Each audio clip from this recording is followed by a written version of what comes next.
Hey guys, okay, we are here on part 2 of Dixie's take-home video and just some few pointers to things to remember when we are reinforcing calm behavior with Dixie.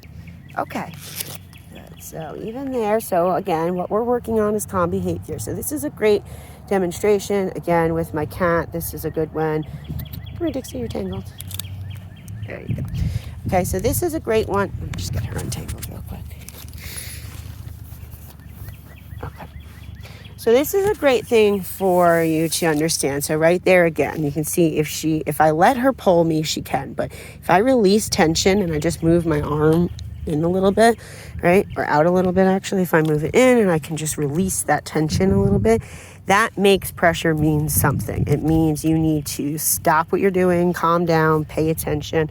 This is all great. She came over, laid down. She's in a calmer state of mind right now by being in a more submissive position right now, okay? Again, that's great because normally she would just want to be running over there and chasing the cat. So, okay, so if you think we're going to go through her, just go through all of her commands. So we have come. So remember, anytime we are doing any command with our dog, we are not going to use the command in repetition. We are going to use their name in repetition until we get their attention, and then we tell them what we want them to do. If our dog is not paying attention to us and looking at us, giving them a command to do is pretty much pointless.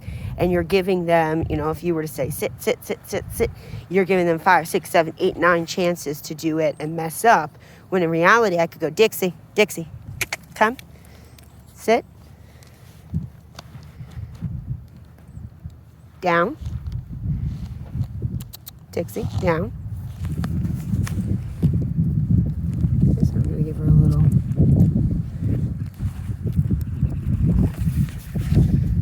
off on her leash. Okay. Okay, so if we go over to place, Dixie, place. Right, so I said her name to get her attention. Once she turned and looked at me is when I told her what I want her to do, which is place.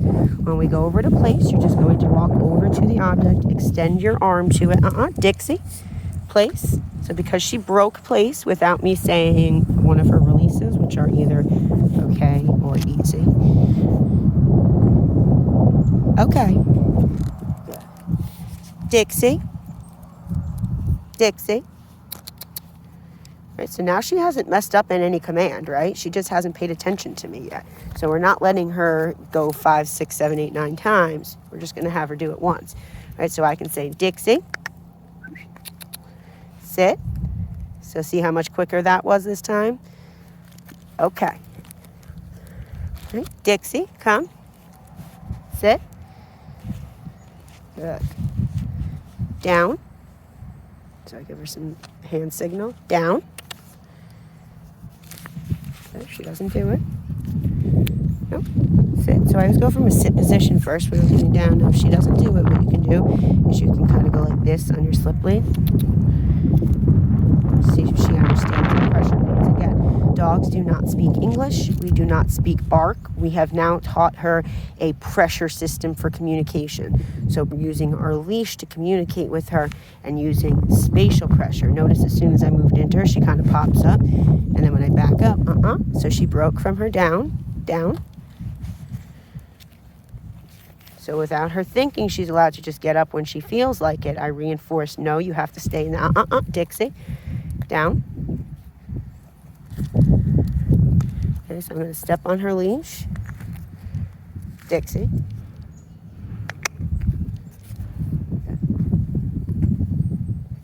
So you really don't need to use the word stay. Sit. Dixie.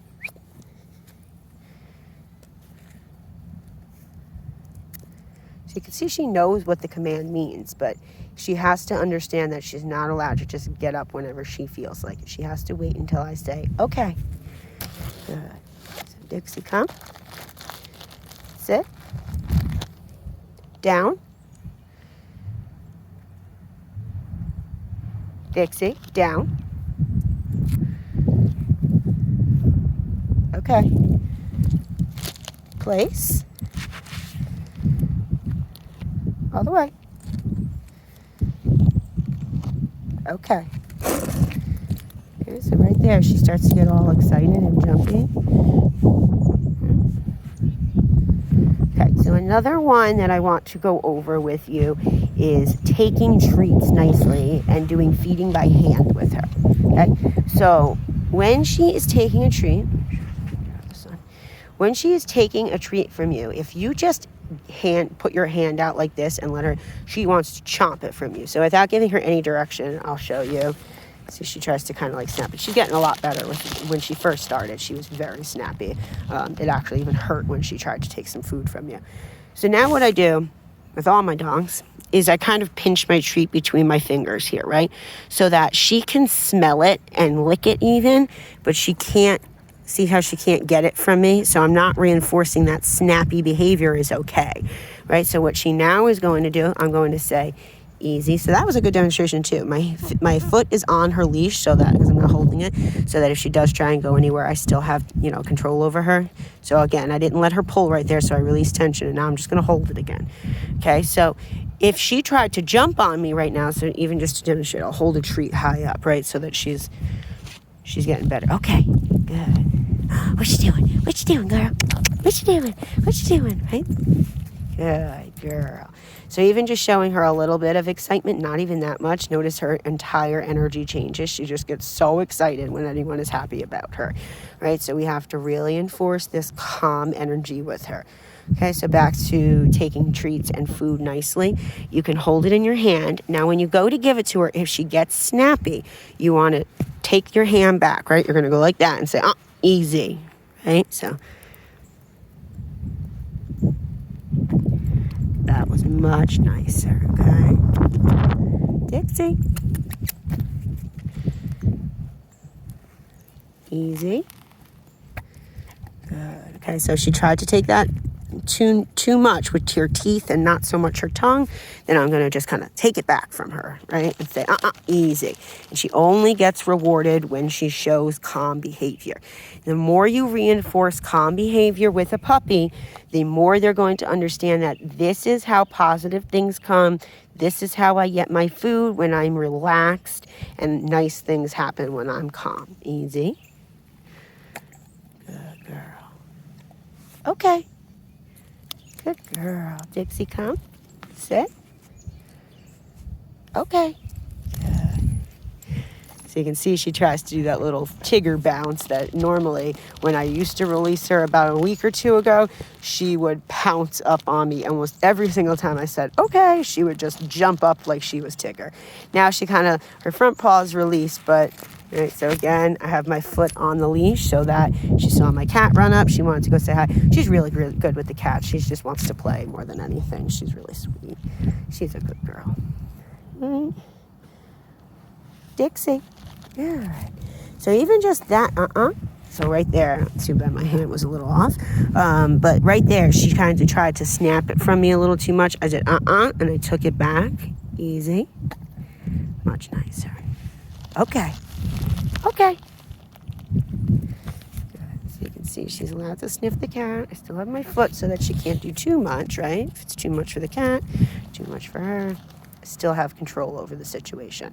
Now, you have to remember, too, your dog cannot do anything off leash that they haven't mastered on leash. If you've noticed, a lot of what we're doing in our communicating with Dixie is using our leash to communicate with her. Again, she now understands that pressure means something. So we have a way to communicate with her to calm down.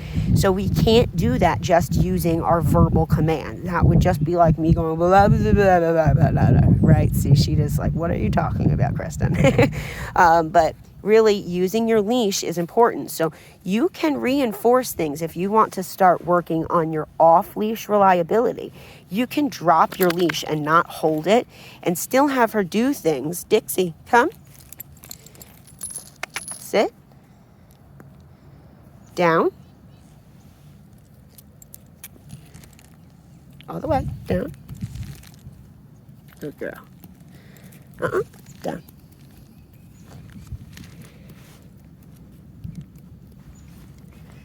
Okay. So I did all that without a leash on, right? But I still have that leash there in case So perfect. Good example. Come here, Dixie. Good girl. Right, so I still have that way to reinforce to her. So when you're doing things like this, we're going to have a long line on her as well. That way you have 20 feet of reinforcing and not just a 6-foot line. But that was great. So I didn't yell come to her when she was ready with the cat, right? I used my bag of treats. I just went like that because Dixie loves food. So I know that's a way to get her attention. I used her name because now what we've reiterated to her is that her name means turn and look at my person. They're about to tell me to do something. So Dixie. Dixie. Okay. Good girl. Excellent. Good job.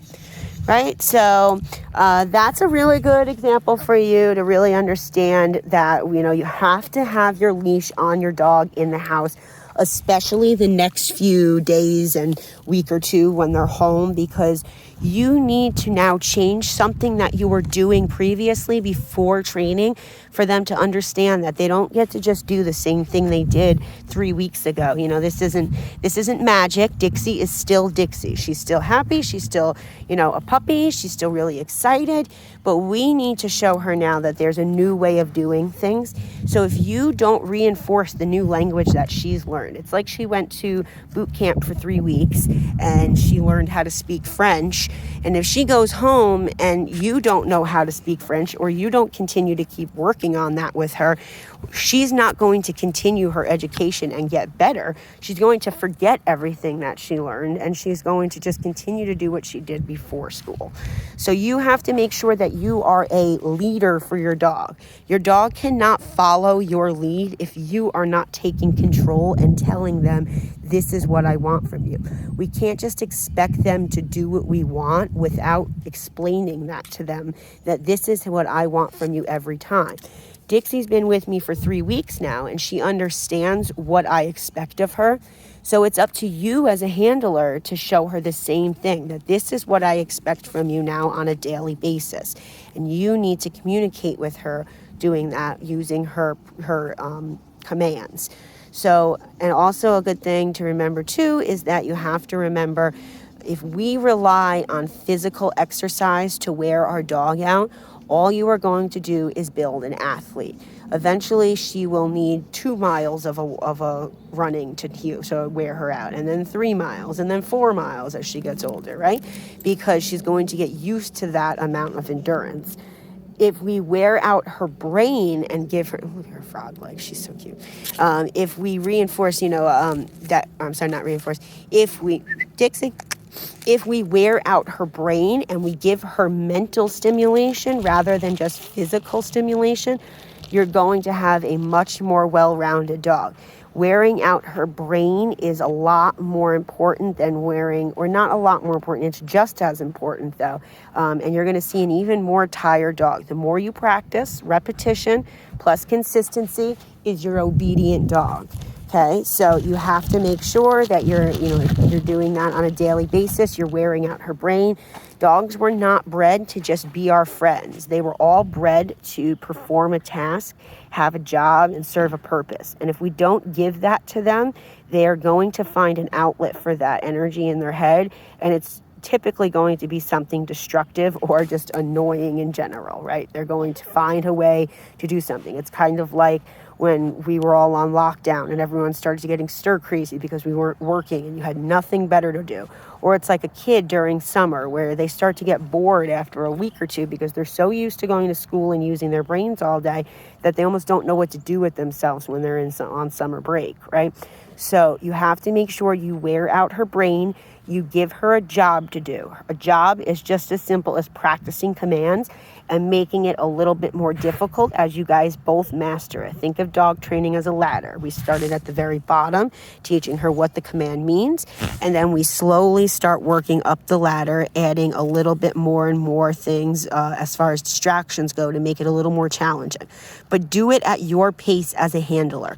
You have to understand that any situation you walk into, you have to feel confident in your handling skills, that you know exactly how to control her in this environment. If you don't, then you're not going to be a proper leader, and you as a handler aren't ready to tackle that situation with your dog. So if you don't feel comfortable going to PetSmart with her today, Do not go to PetSmart with her. Start out by just practicing in your driveway, and then work up to just walking up and down your street. Then work up to going around the whole neighborhood. Then you can work up to going to like the PetSmart or Home Depot parking lot. Even Walmart's a great one, where there's a lot of activity going on, but you have control over her because you guys have practiced this and you're going to become more of a team together. Okay, so practice makes perfect. Do things in a controlled setting when you are ready to work her through that, and you'll start to get better and better. So I hope this helps. If there's any questions or anything that we didn't cover, please do not hesitate to call or text me anytime. I would much rather you ask questions than kind of just guess on what to do, and hopefully it works out in your favor. So remember, this is a process. She has gone to school for the last 3 weeks. You're certainly not going to pick up this slip lead today and be a perfect, confident, controlled handler, right? It's going to take you some practice as well. The board and train makes it a little bit easier for you only because we've really laid that foundation with Dixie. You're going to build off of that foundation and build your house together as a working team so that you guys are a confident pair together. Okay, so like I said, any questions, don't hesitate to call or text. I hope this helps, and good luck. Have a good one, guys. Say bye, Dixie. Bye, guys.